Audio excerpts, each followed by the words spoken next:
Ассалаумағалейкум. Шнурдың сапасын, то есть қандай токпен зарядтайтынын білу үшін ең қарапайым жол шнур аласыз ғой, мысалы үйде. Сізге білуіңіз керек болып отыр. Тез жай телефон зарядкаға қоясыз. Мысалы процентін сақтап аласыз есіңізге. Өзіңіздің екінші телефон таймер қоясыз. 10 минут, 20 минуттан өзіңіз қарайсыз.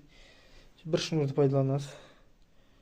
Сөйтіп мысалы сол 10-20 минут уақыт өткен кезде көресіз қанша пайызға қуаттанғанын.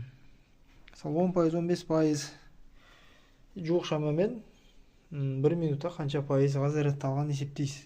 Жуық шамамен әртүрлі калькулятормен есептесеңіз болады, есептегішпен или қағазға жазып па. Сонымен мысалы 1,5% зарядталады 1 минутта дейсіз. Одан кейін басқа шнурды аласыз.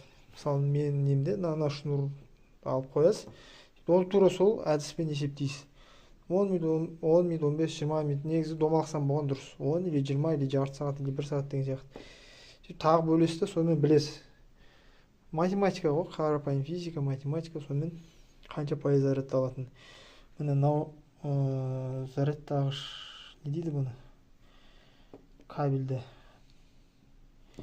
Мынау жай зарядтайды екен, мынау тез зарядтайды екен, қара.